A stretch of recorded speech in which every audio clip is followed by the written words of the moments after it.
Patrick, Yes, sir. we have a Patreon. We do, Ian? Pat, you want to tell me how you access that Patreon? Well, Ian, you open up your Netscape Navigator and you go to http://www.patreon.com/CU podcast. And what do we get there, Patrick? Well, you can give us your money for things. That's what you do on the Patreon. So you get the full video accessible on Tuesday night after Pat slaves away and edits everything and renders it out and uploads it to YouTube. And then you also get weekly writings from Ian, who writes once every 9 days on average, but it's getting closer to 7 as years go by. Yeah. Versus 14, like it used to be some months. Sorry. And then also you get a monthly Google Hangout with Ian, which is probably going to happen this Saturday or Sunday. It'll probably happen this Sunday. This Sunday. Probably But this Sunday before work. you also vote on a weekly Patreon poll topic each week. Darn tootin'. And this week, Ian, in third place, what do you miss about gaming conventions? 23%. We miss a lot. That'll be its own topic eventually. I guarantee you. Yes. In second place, besides Super Mario 35, what retro games could make good Battle Royale games? 26%. We already gave one away last time, but we can go into more detail. And in first place, Ian, with the bullet, what console libraries are worth collecting right now? Right now, Ian, due to a high likelihood that they will soon spike in value and rarity. The value. I think if you are looking for anything that is rare or hard to find on the Xbox 360 or the PlayStation 3 right now is absolutely the time to buy it. I don't think PlayStation 3 or Xbox 360 game prices will ever be lower than they are now, and that is something that I have learned just from being at the store for 14 years now. 14 years? Thereabouts, yeah, 13 and a half, 14 years. Feels like 12. It's 2 generations ago is always when that stuff appears to be the most worthless. And it usually starts to go back up in price at the end of the following generation. Because it's not retro yet to people, but it's not new, so it's trash. So it's like this weird in between. So at the start of the PS4 and the Xbox One, PS2 and Xbox stuff was particularly cheap. And I wanted to see any of that stuff about as much as I want to see 360 or PS3 games now, which is like not at all. But PS2 stuff and even some Xbox titles as we approach this next generation 9 I think this is going to be. As we approach generation 9, the prices are definitely starting to creep up again on PlayStation 2 stuff that is hard to find or particularly desirable. The horror games, the RPGs, the lesser known like sleeper hits, all of that stuff is climbing back up in price. Right now on the 360, in the PS3 too, but especially on the 360 because the 360 early on the 360 did so well and just sold so many titles in terms of volume. The volume. There's just so much of it that it's very easy to come by. And I was kind of talking about this online a little bit recently. It's gotten to the point where the people who have this stuff want it just about as much as we do, which is not at all. People will come in and, when people call about 360 or PS3, I try to buffer their expectations a little bit. I'm like, yes, we do buy 360 and PS3 stuff. I will let you know that it is not worth much right now. But they're always like, oh, what, like, $4 or $5 a game? I'm like, we're looking at like $1 to $3 for a lot of them. And they're like, oh, okay. And they'll come in and they'll get rid of it. They don't, you could just make up a number and they'd take it. There are people who come in with that stuff and I look through it and I'm like, I don't need any of this or it's too scratched. They will gladly leave it. People will give this shit away because they just want it out of their, they want it out of their closets. They want it out of their living rooms, their homes. So, every time I say something like this, I always feel like, well, maybe this is going to be the generation that no one cares about. But we thought that about PS2 and Xbox to a degree, and that has gotten popular again.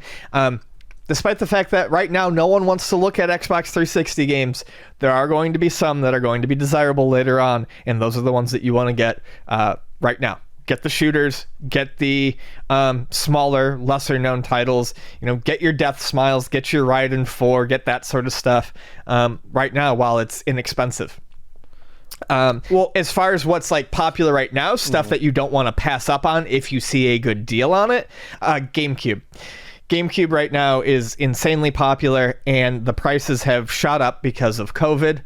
But that is something that happened during COVID, and I would say that if you're out, if you're at a garage sale, if you're at a flea market, if you're at a Goodwill or something like that, and you see, big name GameCube titles, and they're not expensive, get them, because they should be more expensive. And it's a combination of timing and COVID has made that. Well, just timing in terms of the people who grew up with it are now of the age where they have money to buy this stuff, and that's how these retro systems always get popular. It's always when kids who grew up with them now have their own money and can rebuy their childhoods. And plus, GameCube, some of those third-party games, they didn't make a huge amount of those, probably. No, they didn't. So, like, spoilers. I was editing a Flea Market Madness in the video, and then I saw it. There was a $10 table. That's why I didn't buy it at the time. I saw Resident Evil, Code Veronica.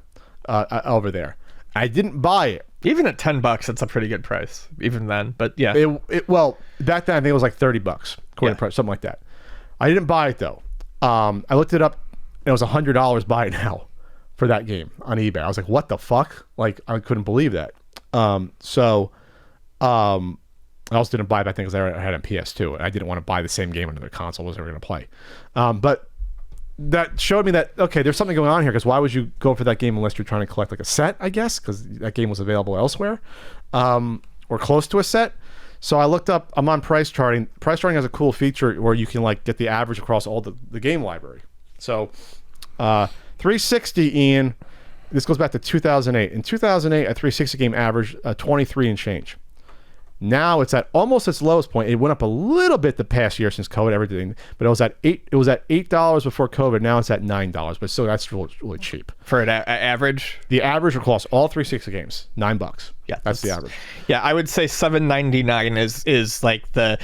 $4.99 is what most things get, and then if it's a slightly better title, $7.99 is what it gets, and then there are a handful of titles for that system that still go for $15 plus. PS3 in 2008 was $32 beginning of the year.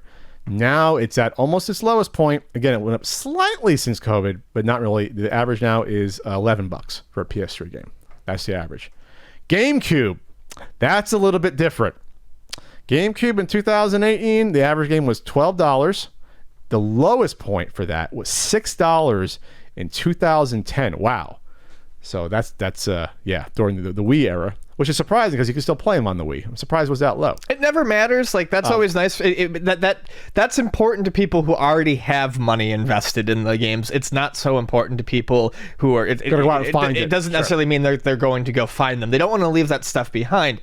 But I mean, as stupid as it is, it's true. It's just like when we were kids. It's not fresh and new anymore. The last thing anyone wants to see when they get a PlayStation 5 is PlayStation 4 games. That's true. But I went out and bought Crazy Taxi to play it on the Wii. I did for the GameCube. So then it slowly started to trickle up. I mean, slowly. In 2015, the average GameCube game was $9.30, and then it went up to, let's see, about $11 in 2018, and then the past year, it was COVID, the average price has shot up from $12.25 to almost $17. Pat math, that's like a 45% increase in price on an average game. That's nuts. Yeah. That quickly. That's insane for that. It's wacky. So now, like, I'm looking at, well, is this right? Some of this stuff? I'm looking at some of these, like, I have some GameCube games that are probably worth money that, or at least $100 that weren't worth that much before. There's a lot of GameCube games that are worth $100 now.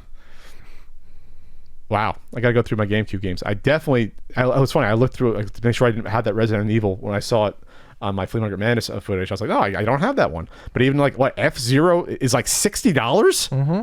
Holy shit!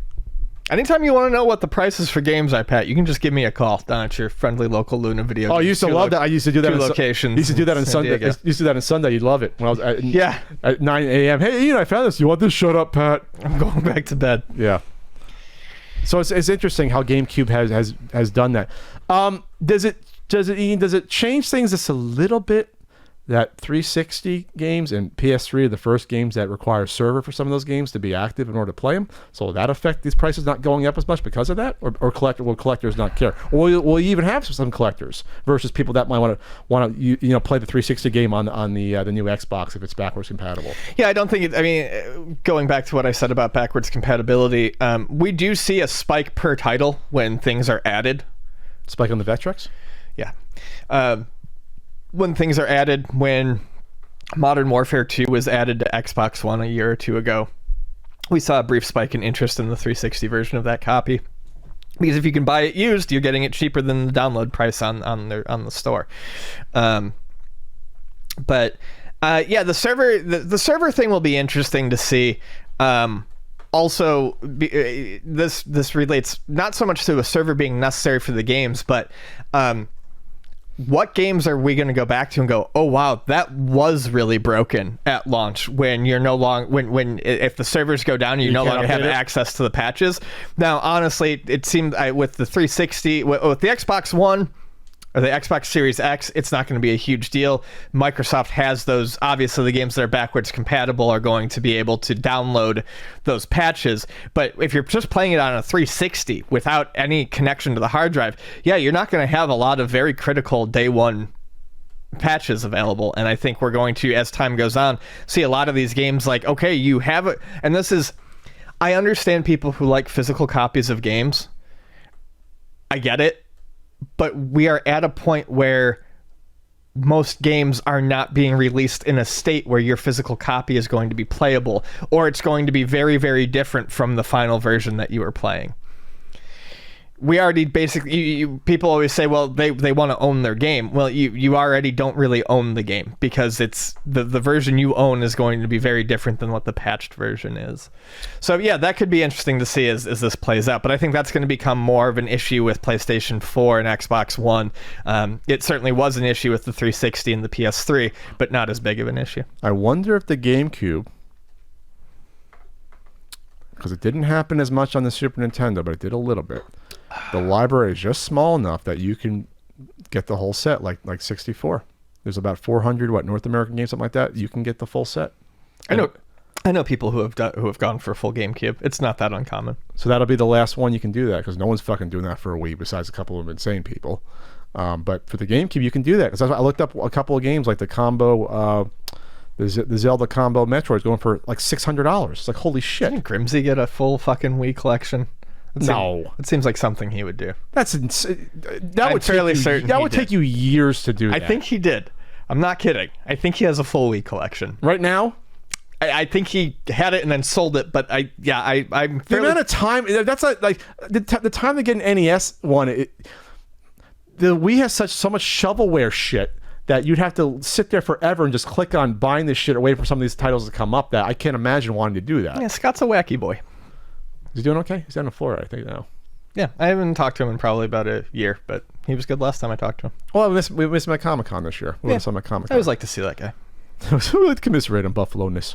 Yeah. Buffality. Buffalonians. So I think that's what's going on with GameCube, though, more so than Xbox 360. And I can't imagine someone getting a complete 360 set. It's like they'd be institutionalized.